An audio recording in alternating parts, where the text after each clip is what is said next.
If you're listening to this in real time, we are rounding out Women's History Month. So, what better time to talk about something that so many women struggle with, regardless of age, regardless of background or experience? And that is confidence. It's that thing that we all want to feel, but sometimes we just can't seem to grasp. That thing that we see in others, but sometimes have a hard time owning for ourselves. And let's be real, self doubt. It has a sneaky way of creeping in, even when we know that we're capable of something. So, in this episode, we're breaking it all down why confidence feels so hard to hold on to and how we can step into it fully. Let's get into it. You're listening to the Free to Be Mindful podcast, which invites you along on a journey to learn of mindful living, grow in mental health, and inspire through personal growth. In a world where we can often feel much stress and overwhelm, this podcast provides bite-sized tips and real talk conversations, empowering you to embrace mindfulness and nurture your full potential. I'm your host, Vanessa de Jesus Guzman, licensed therapist, retired educator, entrepreneur, and mom of two. I'm passionate about helping busy moms reduce the overwhelm and to live life intentionally without losing their, well, here we go. Hello and welcome to episode 260 of the Free to Be Mindful podcast. I hope that you're feeling good, looking good, and doing better in this world than you were yesterday. So we've all heard the phrase, fake it till you make it. And in theory, it does sound a little promising. And if no one sees the web of self-doubt that we all spin in our minds, they really don't know what it is that we're battling. And maybe our pretend confidence will turn into the real thing. Maybe. And I'll be real with you. I used to say this phrase often, fake it till you make it, not a big deal. But I stopped a few years ago because here's the thing, we can't fool ourselves forever. And we really shouldn't have to. We shouldn't have to go around putting up a front just to feel good about ourselves. Confidence really isn't pretending that we all have it together. It's about truly believing in who we are. It's about seeing our potential, owning our worth, and stepping into our power without second guessing ourselves. Because when we look in the mirror each morning, we don't want to see someone trying to just keep up with it all. We want to see someone who's growing, who's evolving, and who's showing up as their most authentic self. Because the truth is that we're stronger than we realize. But very often, we sometimes don't see it. If you've ever bitten your tongue instead of speaking up, if you've ever doubted yourself even when you knew the answer, that happens to me a ton. Or if you've ever tried to squeeze into spaces that just don't feel right, you're obviously not alone. And if you've ever felt like something was missing, let's really think about it. It's not you. Your potential is already there. It's just that confidence sometimes needs a little bit of strengthening. Think about it like a muscle. And if I'm keeping it real, I definitely know how hard this is. Because remember, if you are an avid listener to the show, I just had a baby well into my 40s. And due to my lack of consistent childcare, it's really tough to work out in the morning. And because of being so exhausted, it's then tough to work out in the evenings. And when it comes to how I feel about the way that I look right now, I don't give it a lot of thought on a day to day. I just go about my day and do whatever I need to do. But I'll tell you, in this past month of March, I've had a lot of different events, galas, and banquets to go to. And it has been really hard. It's really easy to fall into a pattern of self-doubt, especially when we're trying to meet these impossible standards that society has, but sometimes it's these standards that we set up for ourselves. And sometimes it's hard navigating like love and loss, figuring out our identities, or challenging these societal, again, expectations. In my case, running multiple businesses, life can be life, right? Life can be tough. And when things do get hard, that's when these thoughts start creeping in. When you start thinking, I'm too old for this, or my body isn't meant for this outfit. I don't look good today. I'm not strong enough for this. I just can't do that. I'm sure you can go on and on with that list. And something that I share with my kid therapy clients is that what you think about impacts the way that you feel, and how you feel impacts then the way that you show up. So when we think we can't, We just simply don't. And then we tell ourselves all of these lies to try to, really back up that thought until they feel like the truth. And not because they are true, but because we've just believed them so long that in our minds they've become true. But think about this. What if we could rewire those thoughts, right? What if we could replace those false narratives with the truths that can uplift us, empower us, and really remind us of who we are? The good news, friends, is that we can. It's never too late to change the way we see about ourselves, to push past this fear and to rewrite our own stories. The not so great news is that it takes effort, and that effort has to come from you. This can't come from anybody else but you. So, if you're ready for a glow up, a confidence glow up, as the kids say, here are three ways that you can work on this aspect about yourself. The first is understanding where your self doubt even comes from, because we know that confidence isn't something you're just born with. It's really shaped by our experiences, by our environment, by the messages that we've absorbed over time. So take a moment to reflect on where your insecurities stem from.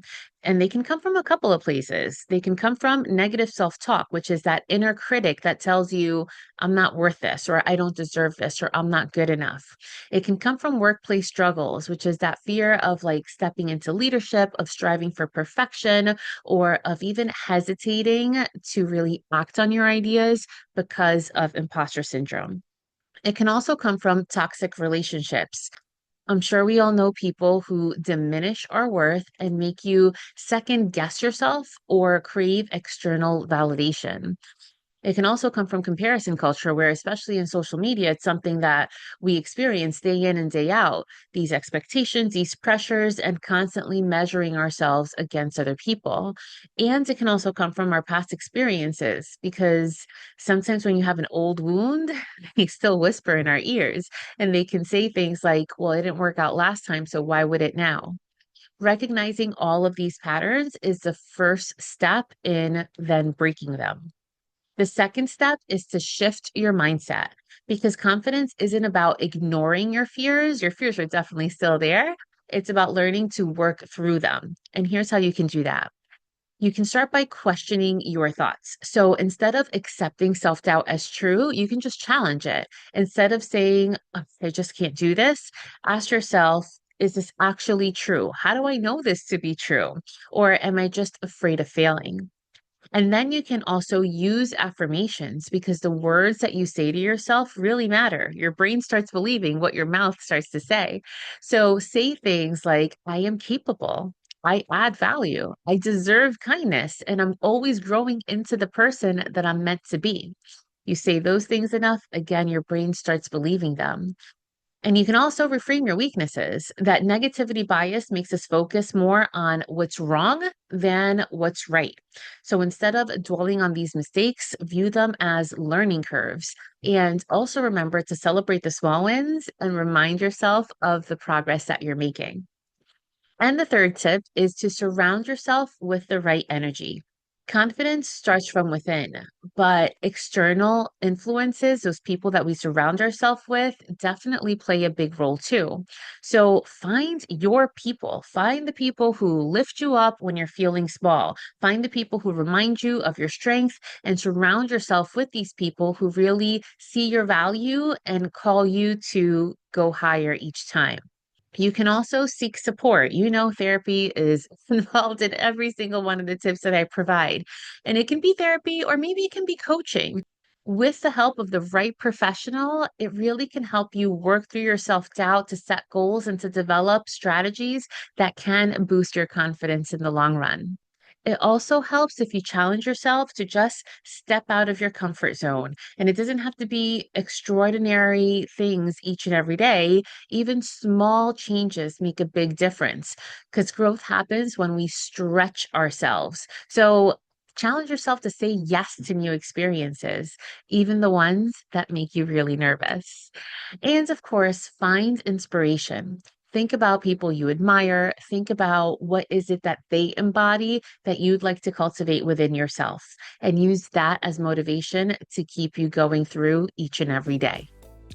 Do you really know how to calm down when stress hits? Or maybe you're looking for ways to help your kids relax, but you're not sure where to start. These are common issues for my kid and mom clients. And after years of providing bits and pieces from other resources, I have finally created a comprehensive resource for my clients and for podcast listeners like you. This free resource provides you with 120 coping skills to navigate big feelings. This guide is filled with simple yet effective strategies to help you manage emotions and to help you find peace. And knowing that oftentimes a list just isn't enough, with your download, you'll also get access to a series of supportive videos which will guide you on how to use this resource and show you how to put these strategies into practice for everyday life. So are you ready to make that change? Click the link below to download your free guide. It's time to empower yourself and your children with the skills for a happier, healthier life. So at the end of the day, confidence isn't about perfection. It's all about progress. Know that we will all face moments that shake our self-belief, but we don't have to let those moments define us. Instead, we can remind ourselves about our worth, we can practice self-compassion, and we can take intentional steps forward. And if you are a mom, a caregiver, or anyone who works with kids, know that they're learning from you. They're really looking to see how it is that you show up in the world, and that is in turn the way that they will show up in the world. So if you want more tips on how to help girls with their confidence, listen in to one of the recent episodes, episode 249, to get more tips specifically for our young girls. Again, confidence isn't a mask. It really is a mindset. We don't have to fake it till we make it. We just take steps in order to make it. And it's something that you can definitely build, you can definitely embrace, and you can definitely make it your own. So take a moment now and picture yourself standing in front of a mirror. And not just any mirror, but one that reflects who you truly are. Not the self-doubt, not the second guessing, just you. And as you look at your reflection, notice the strength in your eyes, the wisdom in your experiences, the power in simply being you. And imagine every doubt that you've ever experienced, every time that you thought you weren't enough, every moment you hesitated, every fear that ever held you back. Bring those all to mind and watch those doubts fade away one by one. And in place of where those doubts were, new words, new thoughts appear. Words that speak your truth, like I am capable, I am worthy, and I belong. Feel those words settle into your being like roots grounding you in who you really are. Let them become a part of you and let them guide you forward. You weren't put on this earth to shrink. You're here to stand tall. You're here to take up space and to step into the confidence that has been yours all along. Carry these words and these thoughts with you. And know that you and only you decide the story that you tell yourself. And I hope that today the story is one of strength. And my friends, if this episode resonated with you, chances are that someone in your life needs to hear it too. Because confidence is something that we all struggle with at times. But the more that we talk about it, the more that we lift each other up and that we can help not only ourselves, but one another too. So please share this episode with a friend, a sister, someone who could use this gentle reminder on just how powerful they really are. And if this message spoke to you, let me know on social media. You can find me at Counselor V de Jesus, or you can always leave a review. Because when we lift each other up, we all rise. Free to Be Mindful exists because of viewers and listeners like you. If you're enjoying the podcast or felt this week's show resonated with you, please take a moment to leave a rate and review on the platform where you catch your favorite shows. That quick and easy act allows me to see what you're enjoying so I can deliver more personalized content that focuses on learning, growing, and inspiring. It also helps others find the podcast too. Don't forget to subscribe so you can listen along next week. And if you can do me the favor and share this podcast on social or with a friend who may benefit from the message shared today, that would be truly appreciated. In the meantime, I welcome you to follow me on social media across all platforms at Counselor V. De Jesus for more fun content. And remember, my friends, in a world where you are free to be anything that you want to be, you are always free to be mindful. Catch you next week.